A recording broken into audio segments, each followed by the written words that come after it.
I froze, the world tilting under the relentless Spanish sun. We'd come to this crumbling finca on the outskirts of Seville. Me, Lila Harper, a 22-year-old art student from Seattle on a semester abroad. My best friend Isabella Ruiz, the vibrant 25-year-old I'd met in a Madrid cafe 2 months back, sketching portraits for tourists, and her older sister Isabel, 28, the quiet force who managed their family's olive orchard while nursing dreams of her own that no one ever asked about. Isabella had begged me to tag along for the weekend, promising laughter, paella, and a break from the city's chaos. "Help fix the fence," she'd said with that infectious grin. "It's falling apart faster than my love life." I'd laughed, packed my toolkit from home, remnants of my dad's handyman lessons, and driven out here in Isabella's rattling old Fiat, the road winding through cork oaks and wild lavender fields that smelled like freedom and forgotten promises. But now, with the hammer forgotten at our feet and Isabel's dark eyes, framed by lashes thick as the orchard shadows, locked on mine, freedom felt like a trap. Her grip tightened, not forceful but desperate, as if letting go would unravel her entirely. I could smell the faint citrus of her soap mixed with the earthy tang of split wood, and my heart hammered louder than any nail I'd driven that day. What are you saying?" I stammered, my voice small against the vastness of the grove. She'd always been the steady one, tall and graceful with olive skin glowing under the sun, her wavy black hair tied back in a practical braid, jeans faded from years of labor. Isabella was the firecracker, all sharp wit and straight ebony hair that swung like a pendulum when she danced flamenco at local bars. Me? I was the outsider, the wide-eyed American chasing sketches of sunsets, my curly auburn hair perpetually frizzing in the humidity, freckles dotting my nose like misplaced stars. Isabel stepped back, releasing me as if burned, her chest rising and falling in shallow breaths. "I'm saying it's killing me, Lila.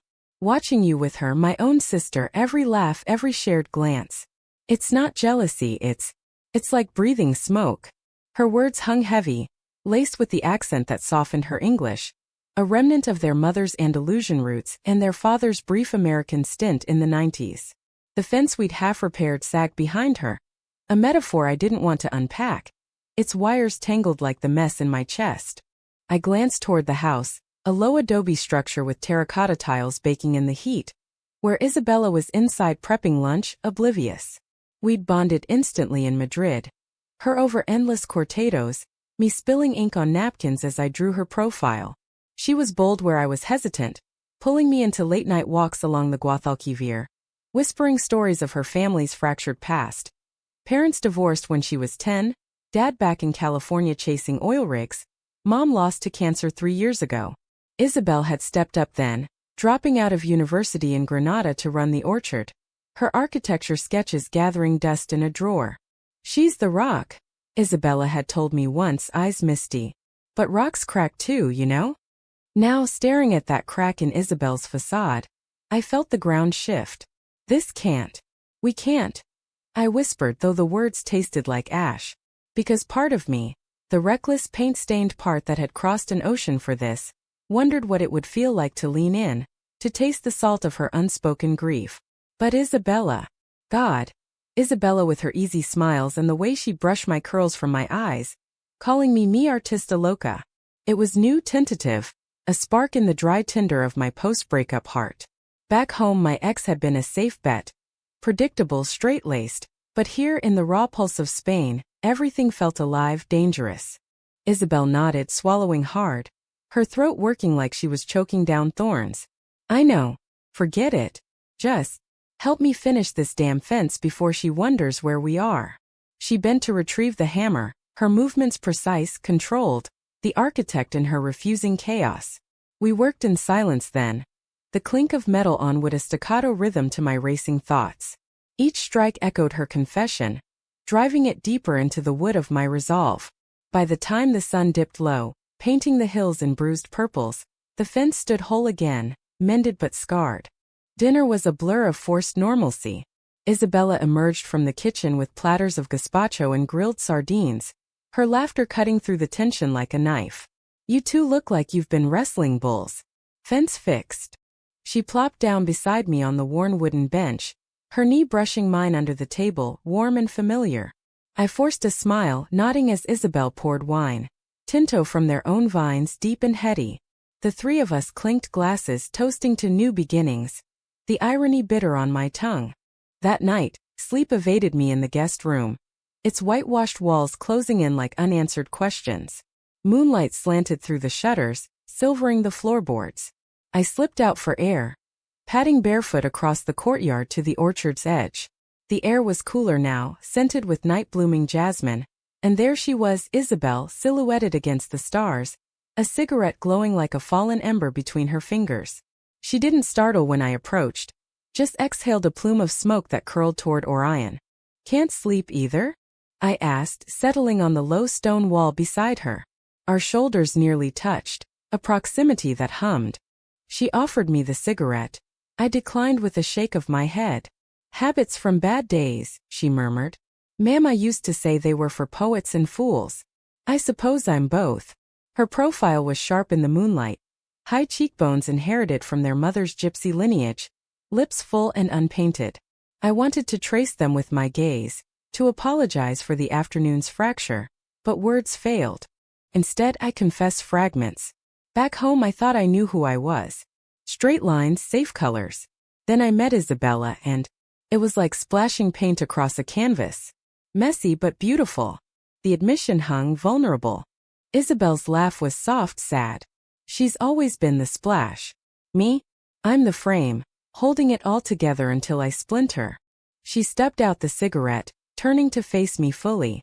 Her eyes searched mine, dark pools reflecting the night. "Lila, what I said today.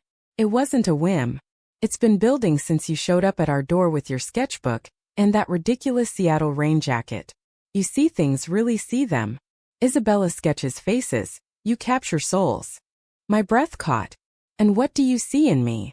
"Everything I buried when Mama died. Hope. Mess. The kind of love that doesn't fit neat boxes."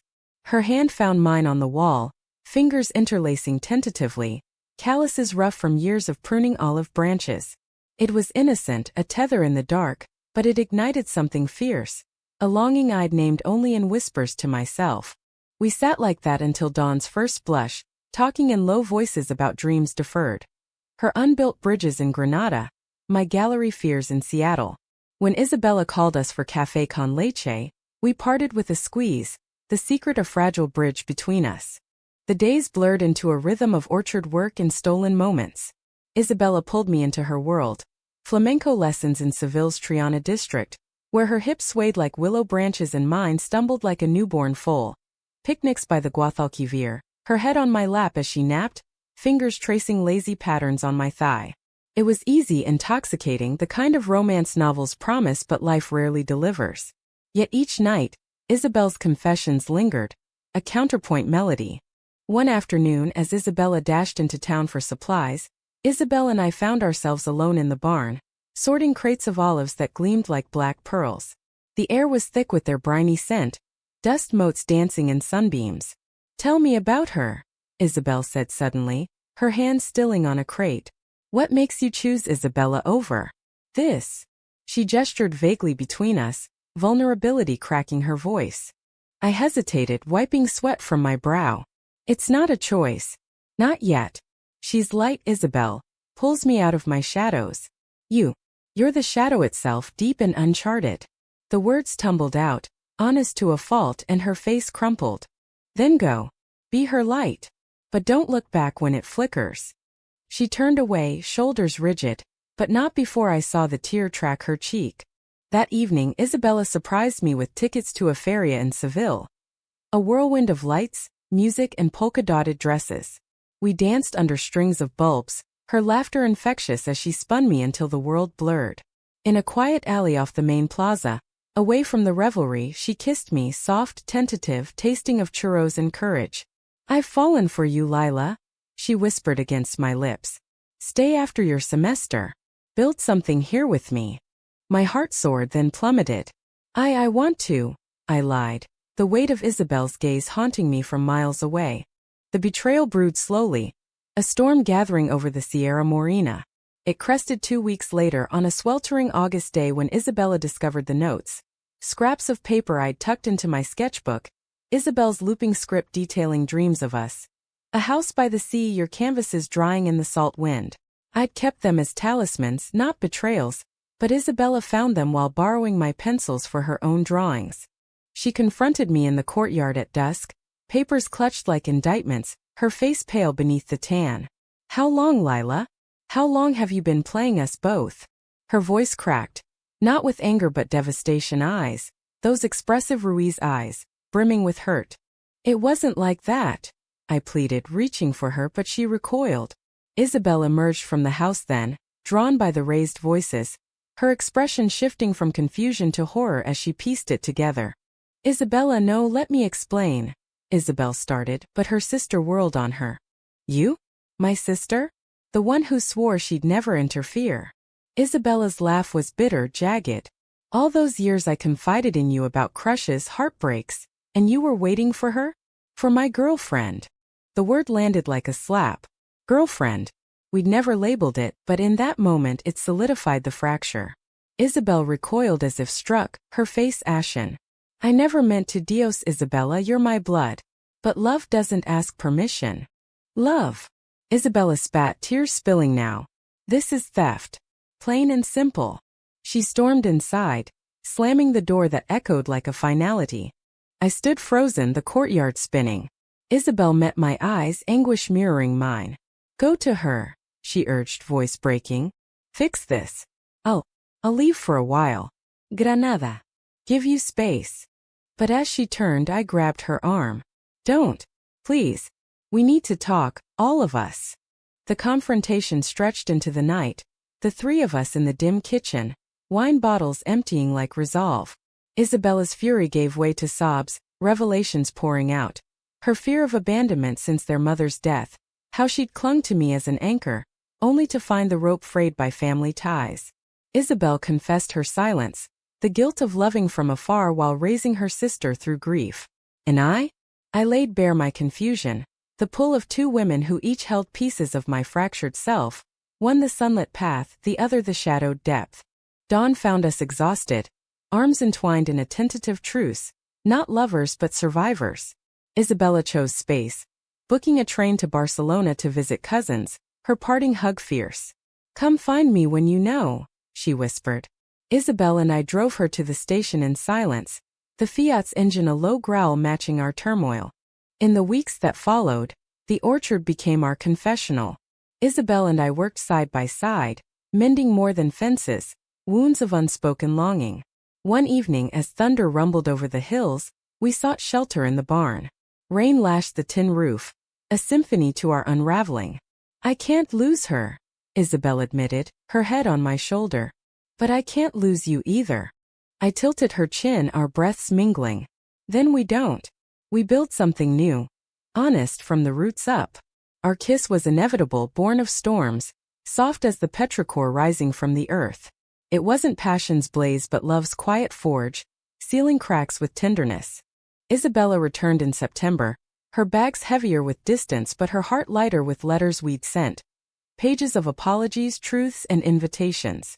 We met at the finca's gate, the three of us under a sky bruised with autumn clouds. No easy fixes but a pact. Therapy in Seville, boundaries redrawn like orchard rows. Isabella chose friendship with me, a bridge to healing. Her bond with Isabel, tempered by fire, emerged stronger. As leaves turned gold on the olives, I extended my visa, trading Seattle's drizzle for Spain's sun. The canvas of my life expanded. Sketches of three women intertwined, not in romance's tangle but humanity's weave. Betrayal had carved us open, but in the scar tissue we found grace. Love not as possession, but as the shared light that mends what breaks. The olive harvest came like a reckoning, baskets brimming under the weight of fruit that symbolized both burden and bounty. Isabel and I moved through the rows at dawn, our hands brushing as we plucked, each touch a reminder of the fragile peace we'd forged. Isabella had stayed on after her return, not as a shadow but a partner in the mending. Her laughter lighter now, laced with the wisdom of wounds aired. We'd started group sessions with a therapist in Seville, a no-nonsense woman named Carmen who chain-smoked outside her office and doled out truths like bitter almonds. Family isn't blood alone, it's the choices you water. One crisp October morning, as mist clung to the hills like forgotten regrets, Isabella pulled me aside by the well pump. Her straight black hair was cropped shorter now, a defiant chop she'd done herself after a particularly raw session, framing her sharp features in boyish angles that made her eyes, dark and piercing, stand out fiercer. At 25 she carried the orchard's labor in her sinewy arms, but her spirit was wildfire, untamed. "Lila," she said, voice steady for the first time in months, "I see it now, the way you look at her. It's not theft, it's truth. And damn if it doesn't hurt less knowing you're both all in." I swallowed the lump in my throat, my freckled hands twisting the hem of my flannel shirt. A Seattle holdover that clashed gloriously with the landscape. "You're not losing us, I say. You're gaining. Space to burn bright on your own." We'd talk circles around this, but hearing her release it felt like exhaling after a plunge. She grinned, that Ruiz mischief sparking. "Yeah? Well, if you two screw it up, I'm stealing you back for flamenco revenge." We hugged then, fierce and forgiving, the well's cool water splashing our ankles like baptism. Isabel watched from the porch, her 28-year-old grace evident in the way she leaned against the rail, braid loosened to cascade over one shoulder, her white blouse billowing like a sail. She'd begun sketching again. Blueprints for a community center in the village, a space for art classes and grief circles, her way of honoring their mother's legacy. "You two okay?" she called, concern etching lines around her mouth. "Better than okay," Isabella shot back, linking arms with me as we approached. "Now who's making breakfast? I'm starving for tortillas, and Lila's hopeless with the griddle." The domesticity settled like dew, warming the chill of what had come before. But drama, that uninvited guest, knocked again in November, when their father's letter arrived. A creased envelope from Bakersfield, California, postmarked with oil-stained regret. Eduardo Ruiz, the man who'd bolted after the divorce, chasing rigs across the states, now claimed a clean slate. Cancer stage 3, and a plea to make amends before the sands run out. Isabel read it first, her face paling to chalk. "He left us when Mama needed him most," she murmured, crumpling the paper. "Now he wants forgiveness? Like it's a receipt I can cash." Isabella snatched it, scanning the lines with growing fury. Bastard. After all these years of nothing, holidays ignored, birthdays blank. And us, scraping by while he drilled for black gold. Her hands trembled, the wild energy coiling tight. I stood between them, the American interloper, feeling the rift's pull. "Maybe. Talk to him? Not for him but for you too. Closure's a hell of a drug." The argument erupted over cafe, voices rising like the Sierra winds. Isabel, ever the builder, argued for walls. "He broke us once. Why risk the rebuild?" Isabella, the seeker, pushed for bridges. "Because holding hate is heavier than any harvest. I want to look him in the eye and say, 'You missed it all.'" I mediated as best I could, my Seattle pragmatism clashing with their Latin fire. "Right back first. Test the waters. No promises." They agreed reluctantly, the letter drafted in tandem, Isabel's measured prose laced with Isabella's barbs. Eduardo's reply came swift. A ticket for both, round trip to California, and a date in December. The flight to Bakersfield was a pressure cooker of silence and small talk. Isabel gripped the armrest, her knuckles white. Isabella stared out the window, sketching rig silhouettes on a napkin. I tagged along uninvited but insisted upon. My presence a buffer in the turbulence. America hit like a culture shock in reverse. Flat expanses of almond orchards under a smoggy sky, so unlike Andalusia's curves. Eduardo waited at arrivals, thinner than photos suggested, his once dark hair gray-streaked, eyes the same Ruiz brown but dulled by chemo's haze. The hug was awkward, spine stiff as fence posts. "Miss Hegis," he rasped, voice thick with accent lost to years. "No embrace for me but a nod. The artist, see? Isabella's mentioned you." His bungalow smelled of instant coffee and regret, walls lined with faded postcards from Seville he'd never sent. Dinner was takeout tamales, the conversation a minefield. He spoke of the divorce. "Your mother and I, we were oil and water explosive, and the cancer woke me up, made me see the wells I dug were empty." Isabel listened with folded arms, her silence a fortress. Isabella prodded. "Why now, Papa? Why not when Mama was dying? Begging for you on the phone?" His answer cracked the dam. Tears, apologies tumbling like loose gravel. I was scared, ego bigger than my heart. Thought providing money was enough. But I see now the orchard, you girls running it. You're stronger than I ever was. He pulled out a box, then photos yellowed. Isabel as a toddler on his shoulders, Isabella's first steps in the dust. Beneath legal papers deeding his share of the finca to them clean and clear. Isabel's resolve fractured first. You think property fixes absence? But her voice wavered, and when he reached for her hand, she didn't pull away. Isabella followed. The three of them, a knot of sobs and Spanish murmurs I couldn't parse. I slipped to the porch, giving space, the desert night vast and star-pricked. Later, as we drove to a motel, Isabel leaned her head on my shoulder in the rental car's back seat. It doesn't erase it, she whispered.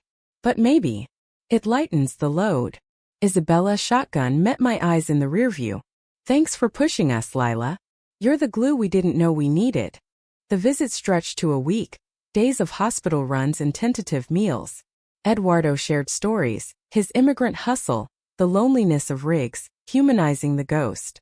On the last night he gifted Isabella a set of drafting tools, for those bridges you always dreamed of, and Isabella a worn flamenco record, like your abuela's rhythm. At the airport goodbyes were tear-streaked but not final, promises of visits, calls, a thread rewoven. Back in Spain the orchard bloomed under winter's hush. Holiday lights strung the finca. A nod to both solstice and Christmas, our multicultural mashup. Isabel and I stole moments in the grove. Kisses under mistletoe branches, hands clasped as we planned her community center. It'll have a studio for you, she said one eve, tracing my palm.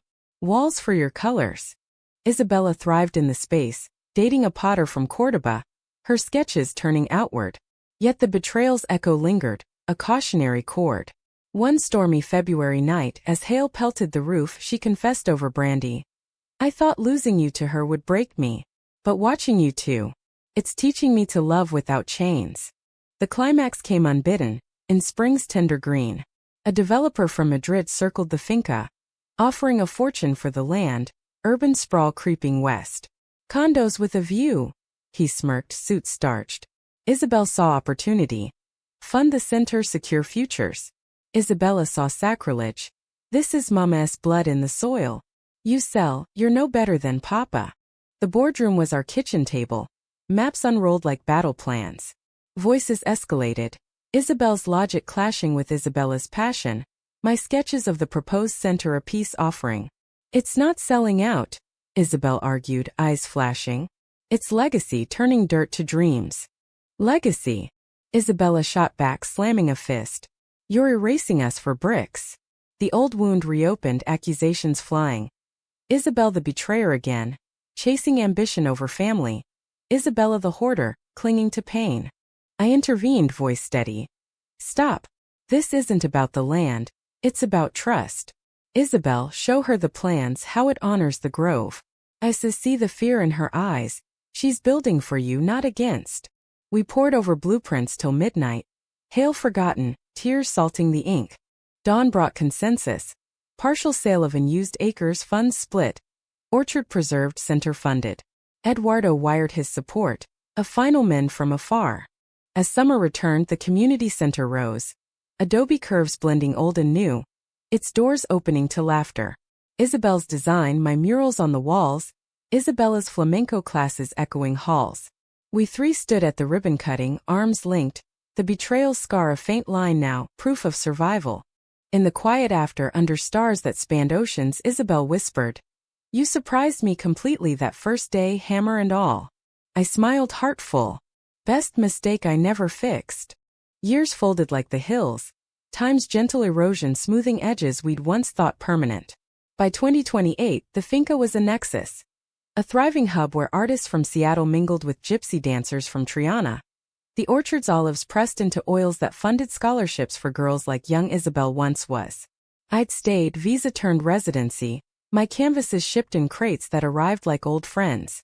Lila Harper, 27 now, with laugh lines etching my freckles and curls streaked by Andalusian sun. No longer the wide-eyed wanderer, but rooted, branches entwined with Isabel's. She, at 33, had bloomed into her architect's skin. Hair cropped, practical, olive complexion radiant from mornings tending the center's gardens. Our home was a converted outbuilding. walls alive with my abstracts, swirls of sienna and cobalt capturing the chaos we'd tamed. Mornings began with café on the porch, her hand in mine, a ritual as sacred as the harvest. Isabella, 30 and fierce as ever, ran the cultural programs, flamenco fused with hip-hop, grief workshops laced with laughter. Her Potter girlfriend Maria had become family, their shared studio a kiln for ceramics that dotted the finca like colorful sentinels.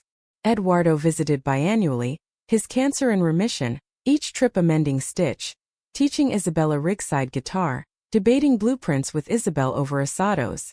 "You're the family I almost lost twice," he'd say, eyes misty, and we'd clink glasses to second chances. Yet drama, that persistent shadow, returned in whispers. A letter from Seattle, innocuous at first. "My mother, widowed these 5 years, announced a visit. Time to see this Spanish life you've built, Mija." Pride swelled, but under it, unease. Mom was old-school Pacific Northwest. Practical Lutheran stock, hugs rationed, emotions folded like laundry.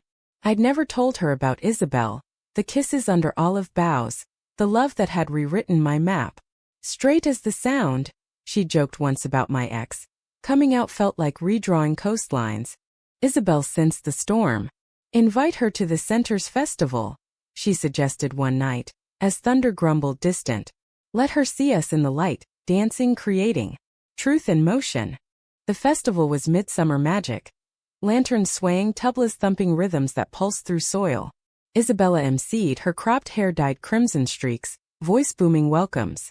Maria's pots gleamed in stalls, my murals framed the stage. Mom arrived jet-lagged, her sensible bob and cardigan a beacon of home amid the color. "It's vibrant," she said, eyes wide at the whirl. We toured. Isabel explaining the center's genesis. From heartbreak to haven, her hand brushing mine casually, then lingering. Isabella pulled Mom into a dance circle, laughter loosening her reserve. Dinner under stars, paella steaming and wine flowing easy. "Lila's found her place," Isabel said, toasting. Mom nodded, but her gaze sharpened on our clasped hands. It broke later, by the well where Isabella and I had once mended. Mom's voice was soft, not accusatory. "Is she the one? Not just a friend?" The air stilled, cicadas holding breath. I nodded, heart pounding. "Yes. Isabel's my partner, Mom. Has been for years." The surprise that changed everything. Words spilled then, the fence, the confession, the betrayal's forge. Tears came, not of rejection but release. "I worried you'd chosen wrong, alone in this foreign dirt. But seeing you here, glowing, it's right." Her hug was fierce, the first unreserved in memory. "Bring her home someday. Seattle could use some sun." The reconciliation rippled outward. Isabella, overhearing, teared up. "Papa's gonna love this." Another Ruiz win. Eduardo called next day, voice crackling approval. "Loves the real oil, Hija. Slick and enduring." But climax brewed in autumn's amber, when the center faced its trial. A funding cut from Seville's bureaucracy, red tape strangling dreams.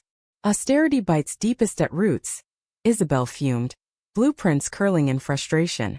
Isabella rallied, petitions, galas. I painted posters, calls to arms in vivid strokes. The town hall was packed, villagers shoulder to shoulder, the air thick with murmurs. Opponents cited costs, too fancy for our pueblo. But our trio stood firm. Isabel's eloquence on legacy, Isabella's fire on community, my visuals bridging words to heart. "This isn't charity," Isabel declared, voice steady as stone. "It's soil enriched for our children, like the ones we almost lost to silence." A vote. Hands raised like olive branches, approval thundering. Cheers erupted, hugs enveloping us. In the chaos, Isabella whispered, "We did it. Sisters, lovers, survivors." Winter brought quiet joys. Eduardo's holiday visit overlapping Mom's. A cross-Atlantic feast where cultures clashed in delightful cacophony. Lutefisk beside gambas, stories swapped till dawn. Isabel and I slipped away to the grove, snow-dusting branches rare as hope. "Remember the hammer?" she murmured, nuzzling my neck. "Best slip I ever made," I replied, kissing her under the moon. Spring unfurled with weddings, Maria and Isabella's, a civil affair in the center's courtyard, vows exchanged amid petals and tears. To fences mended, Isabella toasted, eyes on us, and surprises that stay. Our own ceremony followed in summer, simple under the oaks. Vows etched on stone tablets, rings forged from orchard silver. Mom officiated a reading, Eduardo strummed guitar. As we kissed, the world blurred to her. Isabel, my depth, my light. Years later at 35, with the center a beacon drawing global souls, betrayal a distant scar, I sketched our story. 3 women, intertwined roots blooming defiant. Humanistic in its mess, the conflicts that carved, the loves that healed. In Spain's embrace, America's spirit alive in our resilient hearts, we proved. Surprises once survived, become the strongest frames.